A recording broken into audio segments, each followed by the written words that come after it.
Let's talk about Octomore, the most heavily peated whiskey in the world.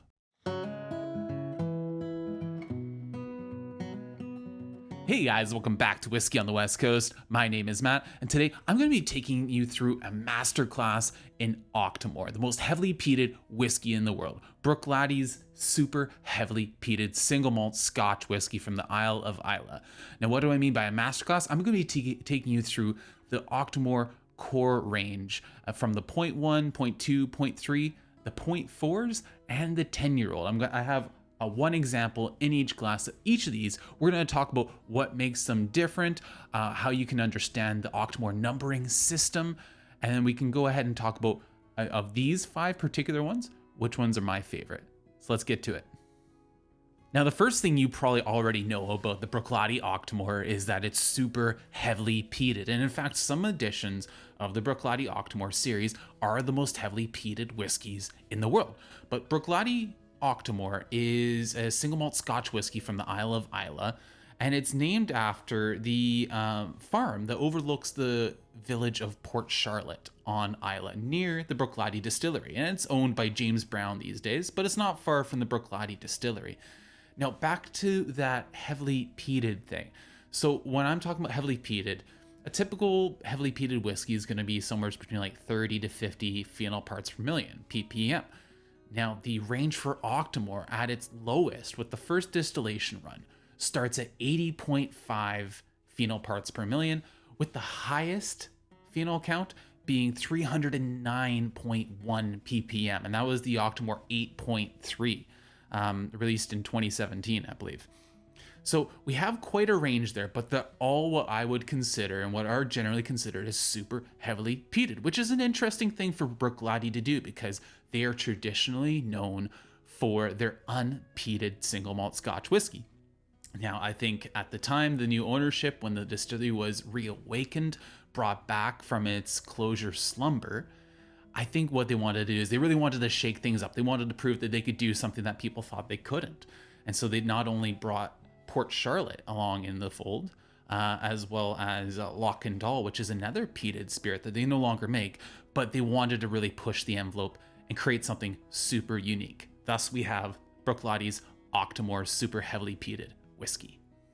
Octomore is not only the name of a farm that it's producing barley for one of these releases, but it's also the name of a long-lost distillery on Islay that actually was a farm distillery using the barley from those same farms to make whiskey all the way back between 1816 and 1852, when the Montgomery family of tenant farmers was running the distillery. Now, at its peak, it produced about 65 hogsheads of spirit, and this would have been produced from excess barley from the harvest that they couldn't sell, and they wanted to get used to get some other form of revenue, either through trading the whiskey, or by selling the whiskey. They needed to do whatever they could, I'm sure, to produce enough money and revenue for them to be able to pay down the costs on the farm and whatever they needed to survive. Fast forward to September 23rd, 2002. Jim McEwen is now the master distiller at Bruichladdich, a very famous master distiller now at Bruichladdich. And that is the day when he produced the first ever distillate of Octomore, this Bruichladdich super heavily peated distillate. That's the first time it flowed off of Bruichladdich tall, narrow-necked stills. Now, what's important to mention about those stills, again, tall, narrow-necked stills, while Bruichladdich Octomore is the most heavily peated whiskey in the world through ppm ratings, it doesn't necessarily drink as the most heavily peated whiskey in the world. Sometimes a good comparison would be Laphroaig Tencastering. That can oftentimes taste peatier or smokier, earthier than Octomore, and that's because oftentimes you have things like these tall, narrow-necked stills that provide a much cleaner spirit. The way the stills are shaped will also impact the type of character the distillate has. Furthermore, with Bruichladdich Octomore releases, my understanding is that they take very narrow spirit cuts. They're not wide cuts. The wider the cuts, the more of those heavy phenolic compounds you're going to pick up on that spirit. Bruichladdich, for the Octomore release, they have very narrow cuts, which helps keep it a very clean, pretty, peated, smoky whiskey. So that's a really important thing to understand. Now, the peated malt for these Octomore releases doesn't actually come from Islay. It's one of the distilleries on Islay that doesn't use malt from Port Ellen. It actually sources its malt from a Highland malting house called Baird's. And what they do is, instead of reducing their run of peated malt, they'll take unpeated malt and they'll mix it in and blend it into a ppm rating. Like with Port Charlotte, they blend it down till it hits 40 ppm. For Octomore, my understanding is that they actually just leave it uncut. This explains why, when they are making a batch of malt, peated malt, for the Octomore releases, it can be all over the map for ppm ratings. Again, anywhere from 80.5 ppm all the way up so far to 309.1. Now, that first batch of Octomore that was distilled, again, in 2002, it was the lowest in phenolic measurements at 80.5 ppm, which is meager when you compare it to more of the contemporary releases. However, this was the first batch of Octomore, and it was released under the name Octomore Futures 1. Now, this whiskey was very different than what we might be used to. Number one, it was in a much different bottle. This is almost like the preamble, like the foreshadowing of what would to come, hence the name Futures. So 46% ABV as well, this release was. It's the lowest ABV Octomore I'm aware of. Almost every Octomore, as far as I know, is bottled at cask strength. So again, really strange to see it at 46%. And with such a low phenol count. However, there are some familiar building blocks to the Octomore releases in this very first release, which are, number one, it was aged 5 years, which is really young for a single malt Scotch whiskey. However, it makes total sense for something like Octomore, where they're wanting to emphasize the brash, bold, smoky flavors from the peated whiskey. They want to emphasize the phenolics in that whiskey. When you have a whiskey aged in oak casks, oftentimes those sorts of flavors can become subdued or toned down over time. If you have Laphroaig at 10 years old, and then you have Laphroaig at 30 years old, you're going to find that the 30-year-old is much more subdued, much more into tropical tones, and those peat notes will have really transformed into different types of flavors. Well, with Octomore, they wanted, again, to emphasize those phenolics, which is why typically it's bottled in and around 5 years old, with some exceptions. The other thing that you should know about this release, this very first release, is that it used Buffalo Trace X bourbon casks. Now, that is another familiar building block of Octomore, because it's typically either bourbon casks or American whiskey casks that they use to then go ahead and create releases like the .1, or if they're going to go ahead and do something with, say, different types of casks like wine casks, they'll then transfer it into those wine casks, virgin oak casks, or otherwise. So those are two things that would have been very familiar from that first release that have become some of the chief building blocks in these Octomore releases. So the first standard release of Octomore that looks and sounds as we know it today would be the Octomore 1.1. Now, this was released in 2008, and this was matured in ex-bourbon barrels and bottled at cask strength, much as we would expect looking at Octomore today. The .1s are the baseline for Octomore. They are the start. This is where everything is built upon in the Octomore lineup, and they're typically defined by American oak casks that are either ex-bourbon or ex-American whiskey casks, as I mentioned earlier. So my example for this particular type of Octomore, the .1s, is the 9.1, the Octomore 9.1. Now, this was distilled in 2012. It was bottled in 2018. However, it's still a 5-year-old whiskey. It was made with Scottish barley, not barley of any other sort of provenance. It is made exclusively with barley from Scotland. It's bottled at 59.1% ABV. It's non-chill filtered. It's natural color, all those things that we all love about Bruichladdich. And again, this uses American oak, ex-American whiskey casks. Now, they actually do specify which distilleries these casks came from. 51% came from Jim Beam, 26% from Jack Daniels, 15% from Claremont, 8% from Old Grandad Bourbon.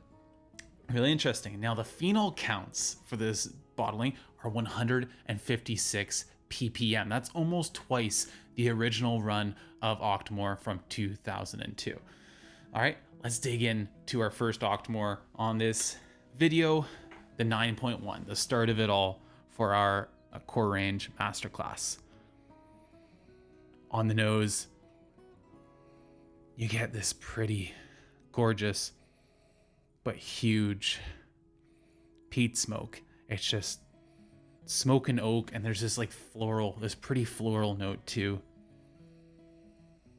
Almost like a honeysuckle sort of thing. There's citrus for sure, like a lemon lime citrus thing going on.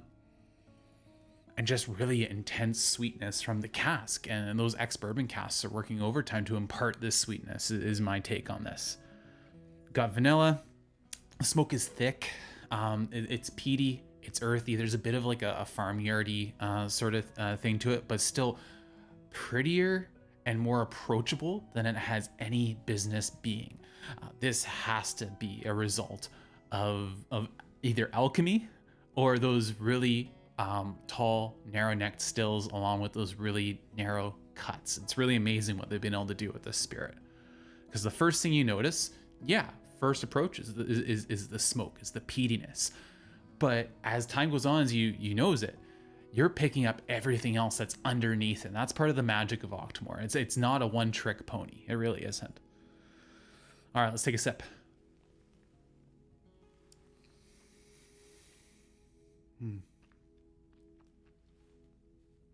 It's a very approachable palate, even at cask strength, nearly 60% alcohol. There's no rough edges to this. It's not jagged at all. There's no sharpness. It is a huge peat. The first time you have Octomore, and I do suggest that everyone tries an Octomore at least once. You have to try it. My word, it's all dessert tones. It wrapped up in this big, smoky, earthy, peaty blanket. Like, it's like in this case, I think because of those bourbon tones, there's a lot of like peanut brittle. There's a lot of like butterscotch candies, but again, all smoked, like a smoked or a flambéed like creme brulee sort of note in here. There's also coastal notes too. Like you pick up the sea air, the sea breeze on the nose.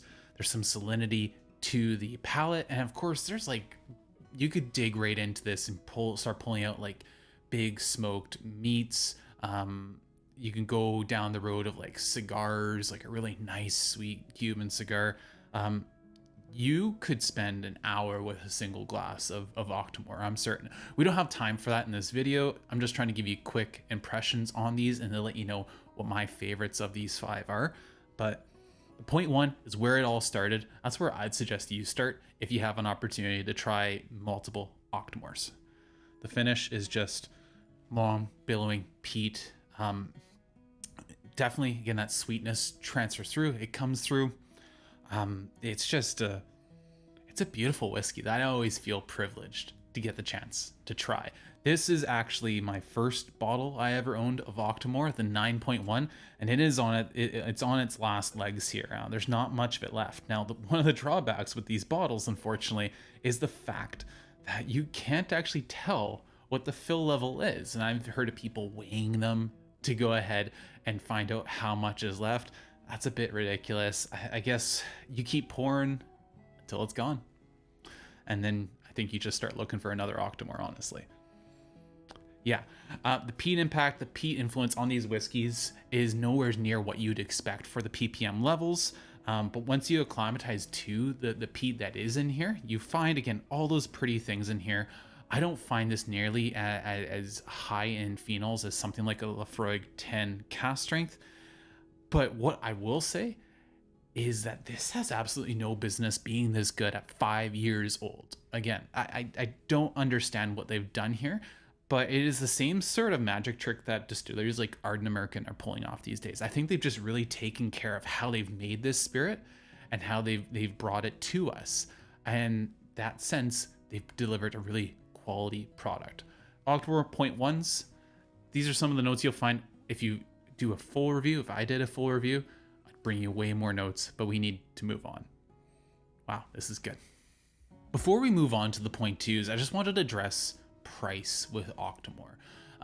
If you're familiar with Octomores, you probably know that they are fairly expensive, especially for something as young as a 5-year-old or a little bit older single malt Scotch whiskey. Now, is it reasonable? That's a question that only yourself can answer, but it is quite an extraordinary process they go through to peat the malt for these releases. It's an extraordinary process that they go through to really narrowing those cuts and losing a lot of the spirit that they would otherwise be collecting for aging in cask. And certainly those add to the costs. However, I don't actually think that those two factors really legitimize the prices that they're asking for this whiskey. They know it's a unique product. They know that there's nothing else quite like it on the market, and they are charging accordingly. And they're doing it actually at higher levels than they ever have before. When I bought my first bottle of Octomore, it was closer to about $160 a bottle in Canada here. That's Canadian. Now, to get a 0.1, I think I'd be pushing closer to $300 Canadian. I'm not so keen on replacing my 0.1s these days because I actually enjoy some of the other bottlings a bit more typically than the 0.1s. But again, this is something that you're going to need to answer for yourself, whether or not it's worth it. For me, I think it's definitely worth it trying Octomore at least once and possibly having that one bottle of Octomore as that bottle you pull out to impress your guests. Because I really do find whenever I pull this out for somebody, it really takes things up a notch, and people are immediately intrigued with the bottle and knowing that it's the most heavily peated whiskey in the world. So those are some considerations for you on the price. Let's talk about 0.2 Octomore releases. Now, the first 0.2 release was the 2.2, the Octomore Orpheus, which differed from previous offerings because it had undergone a period of secondary maturation in French oak casks that were provided by a Bordeaux chateau, Petrus. So typically 0.2s are known for their wine cask influence, wine cask exploration, if you will, kind of like the Port Charlotte Exploration series. They kind of did the same sort of thing with Octomore 0.2s. So as far as cask types that they've included in 0.2 releases so far, they've included Bordeaux red wine, Sauternes, Cognac, Syrah red wine, Amarone Italian wine, as well as Oloroso sherry. So they've actually experimented with quite a few different wine cask finishes or maturations with the Octomore 0.2 releases.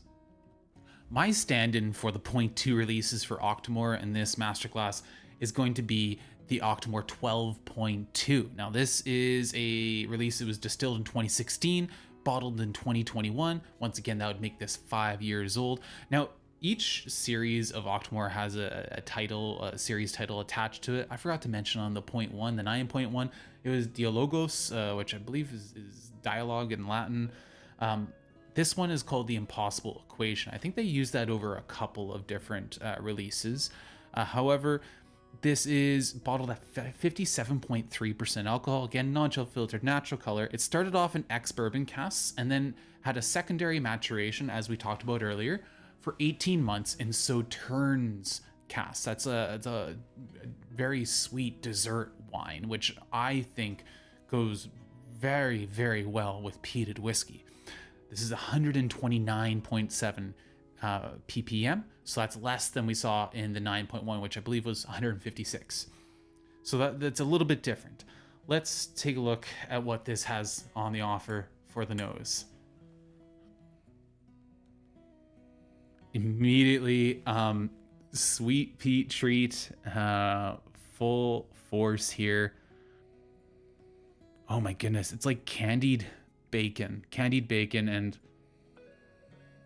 oh my goodness, like salty smoked salmon with like maple syrup drizzled on top. There's a whole bunch of like tropical fruits in here too, like melon. Oh God. My mouth is watering already. There's citrus, more like along oranges, as opposed to on the last one where it was like more lemon lime. Stone fruit, like peaches. But again, that smoke is kind of amplifying all these things. It's kind of in and around, mixed in with all of it. It's not really separate from these notes, but I'm so familiar with Octomore at this point that I'm searching for everything that isn't the smoke, the phenols, the dirtier, rougher, earthier edges of it. But rest assured, it's all there, that earthy smoke. Oh my word, I could nose this for a real long time. I am a real big fan of this 12.2. All right, let's take a sip.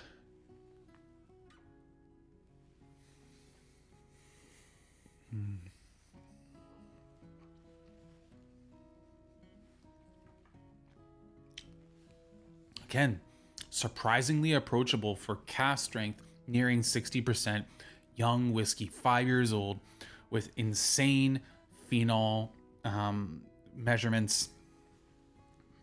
I got actually more peat on this one to start off with, and that might be because my 9.1 was an older bottle, whereas this 12.2 is more recently cracked, but huge billowing smoke, but it was almost like smoked oysters.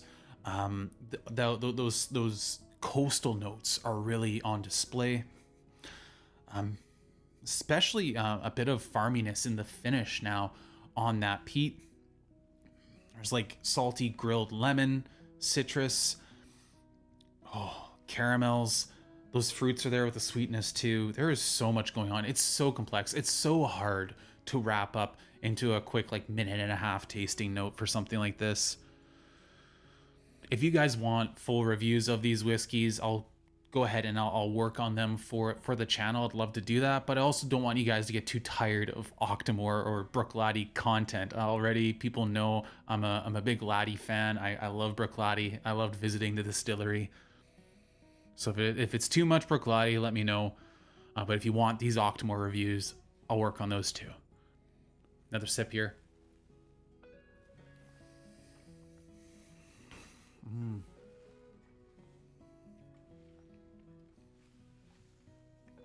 That sip really pulled out, again, that coastal edge, but it went into almost an industrial note with that peat. And then it pulled right into like a French oak spice, which is really giving this some lovely backbone with all that sweetness that's already there. There's some of the floral notes I got off the 9.12. Oh my word. Sauternes casks are just so lovely with a heavily peated whiskey. If you tried the Port Charlotte SC01 cask exploration series, that was a Sauternes cask as well. I had that in a comparison of the Bruichladdich peated lineup from last year. That won the day for me over the Octomore 13s. That was a delicious whiskey. If you're looking for a cheaper alternative to something like an Octomore and Sauternes as this 12.2 is, that Port Charlotte SC01 is phenomenal value, all things considered, and gets you about 85% of the way, maybe 90% of the way to this 12.2. Actually, I should probably do a comparison of these two sometime as well. All right, guys. That's my thoughts on this 12.2. I just find Sauternes, Sweet Peat, such a crowd pleaser. I can't say enough good about this 12.2. Really great stuff. I just want to take the time at this point in the video to thank you for watching this far. I really appreciate it. Really appreciate all the support, all the comments you guys leave. And speaking of comments, if you leave a comment down below, what's your favorite Octomore release, or have you ever had Octomore? What are your thoughts on this whiskey? Do you think it's worth the price? And speaking of prices, that's the hot button issue with Octomore and Bruichladdich releases lately. Do you think it merits the price tag, or have they finally gone too far with the Octomore pricing? I know I didn't pick up any of the 13 series, and I'm kind of considering not picking up any of the 14s either though I'm finding the 14.3 looking really tempting right now. Let me know what you think about all things Octomore, especially the pricing matter. If you can go ahead and like, share, and subscribe to the channel if you haven't done already, I really appreciate that. And come back for more in the future. Let's get back to the video. With the 6th series of Octomore, we had the Octomore 6.3, which was the first Islay barley entry into the Octomore series. Now, the Islay barley, what is meant by that is that it was barley that was grown in the fields once tended by the Montgomery family all the way back in the 1800s. Now, James Brown is the contemporary farmer who's been growing the barley for these 0.3 releases, the 6.3 and every subsequent 0.3 release of Octomore. Since then, these three releases, the 0.1, the 0.2, and the 0.3, have formed the core range, the essential core range of the Octomore lineup, with the 0.3s typically being my favorite because I love what the Islay barley brings to the table. As a side note, if we're talking about James Brown, I have to tell you that I probably had the best burger of my life at the Port Charlotte Hotel on Islay, and he raises cattle on the farm. He actually feeds these cattle, I believe, a lot of the spent grains from the Bruichladdich distillery, and it was unbelievably delicious. It was a spectacular burger, the best one I ever had. If you're on Islay, don't skip out on the Octomore beef burger. Phenomenal. Let's get to this 10.3, which is my example of the Octomore 0.3 Islay barley releases today. So the Octomore 10.3 Islay barley, this is another one of the Dialogos lines. So the 9s and the 10s, I suppose, are the Dialogos releases. It's distilled in 2013 using Islay barley. It even specifies the field. This is from Irene's field. Now it was bottled in 2019. This one is actually 6 years old as opposed to the typical 5 years old. So they do vary from time to time. I believe there's even some 8-year-olds in the 8 series. Now it's 61.3% ABV. It's non-filtered, natural color, all that. American oak, ex-American whiskey casks. So the Jim Beam, Jack Daniels, Buffalo Trace, as well as Heaven Hill whiskey casks. The phenol count on this is 114 ppm. So this is the lowest that we've had in this video. So we've gone progressively lower. Let's see if that's actually noticeable on the nose here. So nosing the 10.3 Islay barley. Yeah, it's still earthy peat smoke first up, but it's like a dry peat smoke. And there's like a vanilla custard sort of dessert tone to it. Almost smells creamy, but a little medicinal. Like, and you get those like lemon candies, lemon like boiled sweets. This almost feels more mineralic than the other, the 0.1 and the 0.2, the 9.1 and the 12.2. Feels more naked, more raw. But it still has those sweet tones, but yeah, this almost feels more like, I want to say coastal, but there's something more to it there as well. Maybe I'm just getting in my head here that it's more elemental of the place that it's been grown, but that's probably getting a little lost in the weeds. Let's take a sip of this.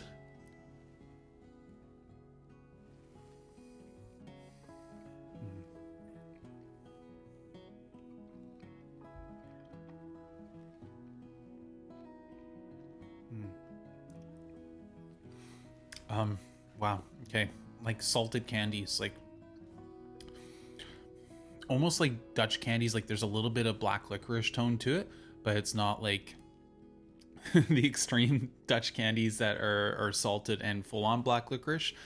It's like a lemon drop that's been covered in salt.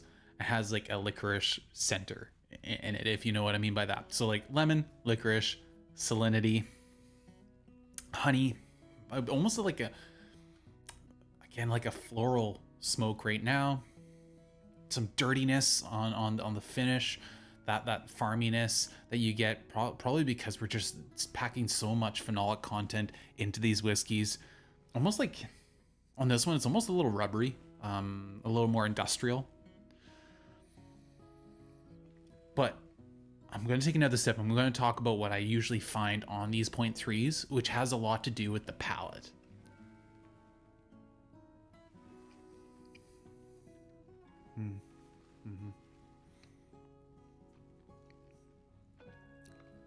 First off, let me say that this is a little sharper than the first two Octomores I had.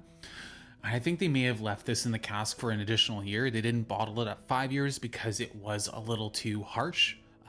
They gave it an extra year to kind of tame down a little bit. I'm sure it's worked to a certain extent, but it's not as pretty. It's not as well balanced as the 9.1 and 12.2 were. However, the thing I find on the Islay barleys typically is just a lot more weight, a lot more body to the palate, to the texture of the whiskey. It's very oily. It's very viscous. Again, it's more robust. There's a lot more to it, and I get a real creaminess to it. I get more, just overall, it's a more full-bodied feeling to the palate, which for me, it leads to a longer chew, and a longer chew leads to me exploring and discovering more flavors. I find this with the other Islay barley releases for Bruichladdich II, whether it's the Bruichladdich Islay barleys or the Port Charlotte Islay barleys. I'm really a big fan of the Islay barleys. They're one of my favorite things. And I also find this with the Kilchoman 100% Islay. So I look for it. Maybe I have a preconceived bias towards finding it, but the 0.3s are often my favorite because of these. This is not my favorite edition of the 0.3s. It's still a damn good whiskey. This is still Octomore we're talking about here, and I'm just getting to know this 10.3. I think my favorite of the 0.3s was the 7.3, and at Bruichladdich in the warehouse tasting, we actually got to try a 12-year-old version from the cask of that 7.3. It was a 7.3 that they re-racked into refill ex-bourbon casks and left for an additional, additional 7 years after it was bottled, and it was phenomenal. This is still beautiful whiskey.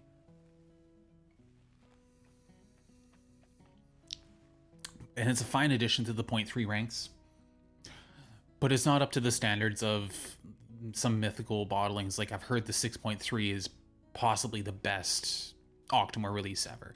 For me, the 7.3 is right up there along with a whiskey we're going to try at the end of this masterclass. But that's what you need to know about 0.3 releases for now, and what you need to know about the 10.3. Let's move on.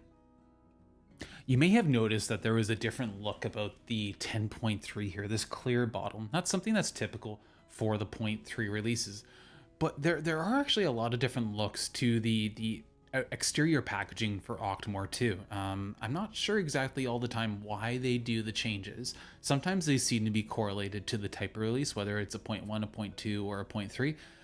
Sometimes it's just, I guess, what materials they have at the time, because they've changed the packaging on the 10-year, for instance, a few different times. They've changed the 0.3s from like white to like a kind of a copperish brass color. But I'll just give you some examples of what the tubes look like, because the packaging is actually really cool. You'll see blackish sort of gray releases like this one here. You'll also see lighter gray ones like this 12.2. That's the exterior for the 12.2. As an example of a 0.3, this is an older release. These white tins here. And finally, the second edition of the 10-year-old came in this silver tin right here. So again, a lot of different looks to the external packaging. The third edition of the 10-year came in a black tube. Again, they changed throughout. I think it's kind of fun that they change it. I'm not sure if they're going to be doing the tins much longer, because they are just starting to phase those out with Bruichladdich in general. I know the classic Laddie, they're ditching the tin. But yeah, you do see a lot of different looks with the Bruichladdich Octomore packaging. And so if you see it on the shelf and it looks a little different, don't be surprised. Just know that it's probably a different release. I know the 14s that just came out, the 14.3 again is a very different color than this 7.3 is. So the example, the 13.4, some of the specs on it, again, this is part of the Impossible Equation series, so that's the Octomore 12s and 13s, I believe. It was distilled in 2017, it was bottled in 2022. This is, again, a Scottish barley release, as far as I know. It's 5 years old, so back to that standard 5 years of age, 61.6% ABV. Yeah, that's what it is there. It's 137.3 ppm as the phenolic measurement. The casks that they used were first fill American oak plus for American virgin oak. So it's a combination of the two, but it has that virgin oak impact, which is right along with traditional 0.4s. And there was only 3,500 bottles of this actually made. So that's a really small release for Octomore. Some of the Octomores are up into like 42,000 bottles. So this is a small release for Octomore. All right, jumping in to the nose. Well, you can tell there's a lot of oak on there. It's like varnished. It's like wood varnish. And sweet treats. Very bourbon-like nose, which has kind of been my suspicion with these 0.4s. This is my first time. I haven't stuck my nose in this glass before doing this right now. With a lot of bourbons, I get like a lot of there's like a wood polish that I used to have to use sometimes on wooden furniture. It was like this orange wood polish. I'm getting that. Like this like orange zest, orange peel wood polish note. A lot of wood spice. This is all mingling, interacting with that smoke, the peat smoke. Again, this is my 4th Octomore. The peat is gonna be less and less prominent for me as I make my way into these. There's almost like a grapefruit citrus note here, like grapefruit peel. Definitely like a bitter note. Something, again, I associate with heavy oak, oftentimes virgin oak. Baking spices. But it's really interesting to get these sorts of notes along with that peat smoke. And the peat smoke isn't making it dark and kind of brooding. It's actually making this whiskey a little bit brighter for me. It's helping to kind of balance that sweetness too, and those spices. I know it's an interesting little ballet, a little dance, a little tango that's going on with this in the glass. Let's take a sip.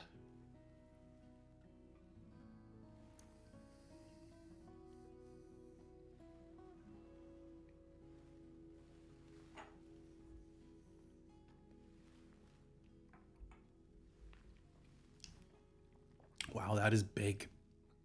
That is big. That is bold. That was all clove and spice and sweets. Clove, spice, like nutmeg, cinnamon, full on baking spices, some black licorice. Almost like some, if I had to put a fruit on it right now, it's gonna be something towards like a cherry. Honestly, it could be like cherry wood. Like sometimes we used cherry wood chips for smoking salmon. That kind of smell, but like transported into a taste. The oak is really apparent here, but so was the pepper. There was certainly a sharpness to this. There was an explosive palate. I'm still processing. That was a lot. Let's take another sip here.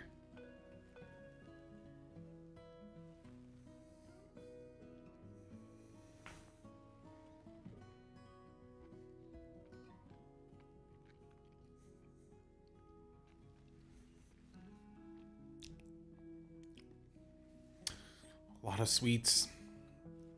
It starts off with sweets, pepper, then into those baking spices. Finally, the peat, earthy, rich, right back to my safe place where I want to be.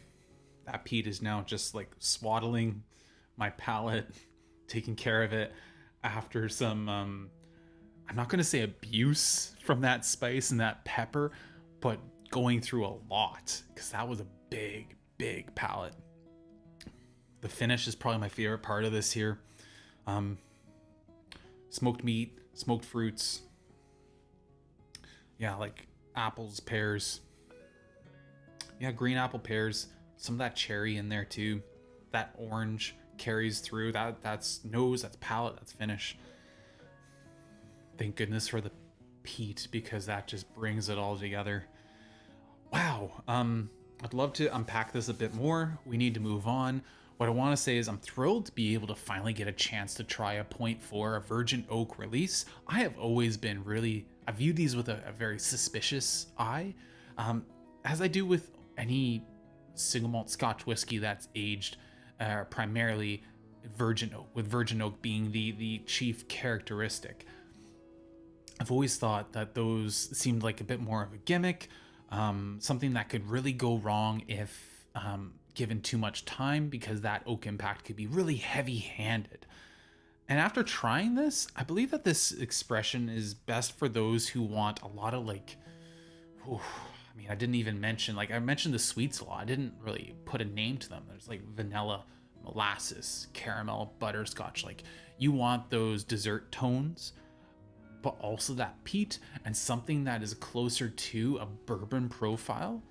The 0.4s might be the Octomore for you. In fact, if you're wanting to make the jump to an Octomore from a bourbon palate, I suppose this might be the one. That seems like a really extreme jump. I'm not going to suggest it, but it might be the one to do it with. I don't know. It's worth a shot. Report back what happens when you try it. But yeah, again, really excited to try a 0.4. I got to spend more time with it to figure out how much I enjoy it. Moving on to our last bottling in this range, this Octomore core range, this Masterclass, if I can call it that. I just want to mention that there are other releases of Octomore. There's been Valanche bottlings. There's been Fegil releases of Octomore. There's special releases out there. But these 5 bottlings are what I would consider form the typical core range of Octomore. And we're finishing up, we're rounding this off with the 10-year-old release of Octomore. Now, this is a more elegant take on Octomore. Oftentimes, this is twice as old as the typical release. Typically, we see it at 5 years old. This is 10. And so far, there's been 5 editions of the 10-year-old as of the making of this video, with the first one being released in 2012. That was the lowest ppm rated Octomore ever. That was 80.5 ppm. I think it's tied with that first run. Now, I almost expect a 6th edition of the Octomore 10-year-old to be announced for release in late 2023 or early 2024. It's about due. I believe, again, with the 13s, we got a 0.4 release, which, from my calculations, with the 14 series, I think we should get a 10-year-old. We'll see if that becomes a distillery exclusive like the 0.4 was. But Octomore 10-year-old typically is the oldest of the commonly released Octomore whiskeys. Again, older can be found through some special releases, but this is typically, so far, the tip of the iceberg when it comes to age. This edition of the Octomore 10-year-old is the 3rd edition. This is again from the Dialogos releases. This was distilled in 2008, bottled in 2018, 10 years old. It's 56.8% ABV, non-chill filter, natural color, all that stuff. The cask makeup on this bottling is absolutely ludicrous. Okay, it's 37% first fill port pipes, it's 31% first fill cognac casks, so port pipes, cognac casks, a little heavy-handed with the cask makeup already. 20% second fill American whiskey casks. Okay, so some refill American whiskey casks. That's a little bit of a lighter touch. And then we have 12% mix of 3 years in first fill American whiskey casks, 2 years in virgin oak, and then 6 more years in ex-American whiskey casks. So that's kind of a melange of different caskings for the last 12%. That is a lot to consider. So all told, refill American oak, first fill American oak, virgin oak, first fill cognac, first fill port. Wow. Okay, a lot going on here. 167 ppm, so that's right kind of in the middle. That's about half of the highest of the Octomore ratings. That 309.1 I think was the highest ever. There's 12,000 bottles of this made, so a lot less than say a 42,000, but a lot more than the 13.4, which had 3,500. Now, I have to admit that this bottle, I have a special relationship to it, and I'll get to that in my final thoughts on this 10-year-old. But let's get to the nose. Oh boy. Rich peat, smoke, earthiness, firminess, but it's all supported by these fruits. Like dark fruits like blackberries, black currants, raisins, plums. There's chocolate, there's espresso, there's tobacco. Underlying all that is this bonfire smoke. I'd even say, like, I'm thinking about my typical trip up Mount Chiem for a hiking trip every year. I'd pick wild blueberries. There's blueberries on the nose. There's a lot of casks for the cask makeup in this. And there's a lot going on this nose. It's a very complex whiskey. It could have all got lost. It could have all got muddled. I think it's all coming through pretty wonderfully here. And I think the 10 years has helped reduce some of the phenolics to allow more of those things to come to the forefront. On the palate, let's try.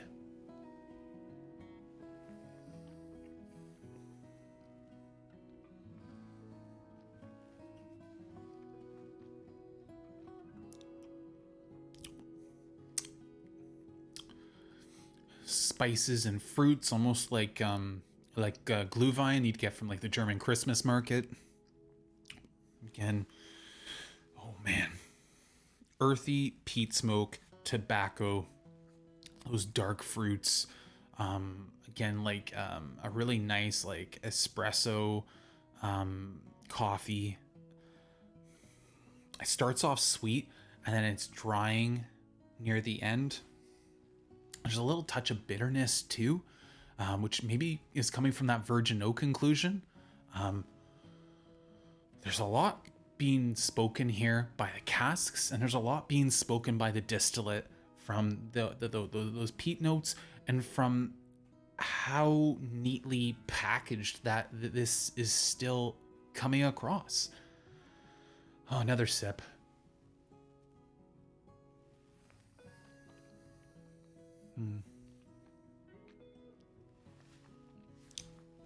If you can't tell already, I am an Octomore junkie.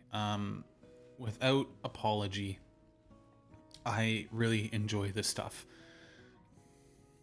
And as I'm tasting what I am right now, focusing on the finish, again, the oak inclusion, the tobacco, the fruits, the phenolics now, the farmier sort of tones of Octomore, the dirtiness is now actually on the finish, but it's wrapped up with some of that chocolate, some of those like coffee grounds. Oh man, I can see the cognac influence here. I can see the port pipe influence with some of those chocolate and berry tones. I can see the virgin oak. I can see it all coming together in this whiskey. It just makes me sad to know where the prices have gone with these whiskeys. I don't want to be skipping out on editions, on series of these. I didn't want to have to skip out on the 13s, but I can't spend $300 a bottle on Octomore. And I don't necessarily think you should too. Unless you've had a glass somewhere and you just think you have to have a bottle of Octomore. Wow. Back to thoughts on the 10-year-old here.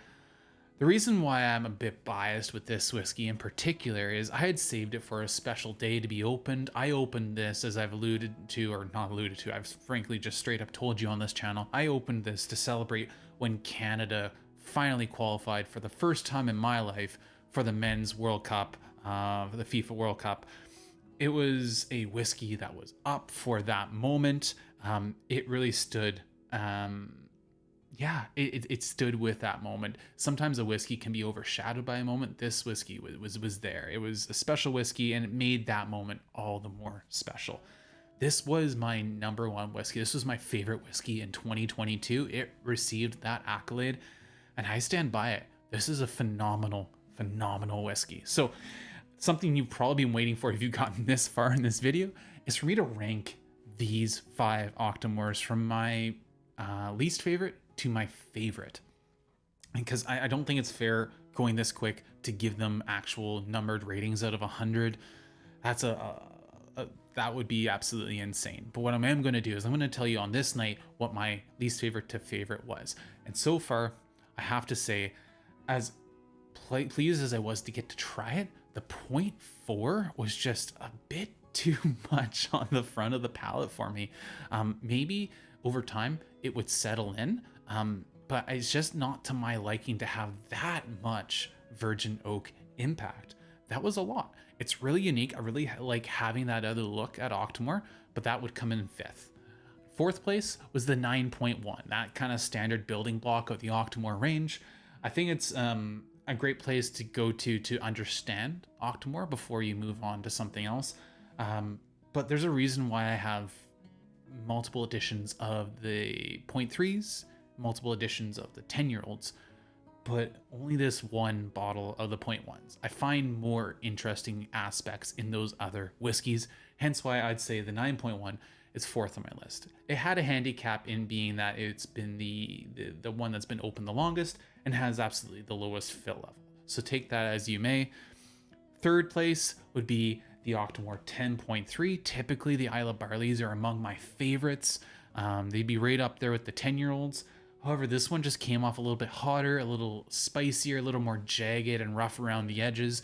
It isn't quite put together in the same way. As I drink this bottle down, as you can see, there's only a few glasses that have been poured out of this 10.3.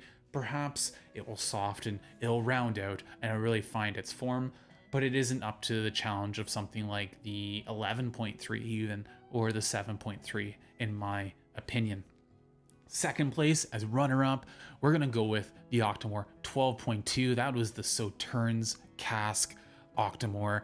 That is just a delicious Moorish whiskey. I want to keep drinking. I want to keep sipping it. That jives with my love of that Port Charlotte SCL1. It was just that again, almost like pork crackling, like the salty bacon, smoked herring, fresh oyster, like the seaside influence with all those sweets and that smoke, that big smoke. That 12.2, it is a banger of a whiskey. I really enjoyed that. That is number 2 on the night. And the number 1 in my heart in this lineup, as you could probably tell from the tasting notes, was the 10-year-old 3rd edition. It has a special place in my heart. I am biased, but I think as complex as the cask makeup was, this whiskey is also just equally complex. It didn't get lost. Everything that was included for a reason, because it added to the whiskey. It didn't start taking away from it. Well, that is my thoughts on everything Octomore. I'm sure I left things out because this is a huge topic. But let me know, guys, what are your thoughts on Octomore? Your favorite releases, as I mentioned earlier. Let me know your thoughts on the Octomore pricing strategies. Thank you once again for sticking with me so far into this video. I hope you come back for more. I hope you're enjoying or sipping along with some Octomore during this video and that you appreciate it just as much as I do. From the West Coast, drinking some beautiful, heavily peated Bruichladdich Octomore spirit. This is Whiskey on the West Coast. I'm Matthew. Until next time, slàinte.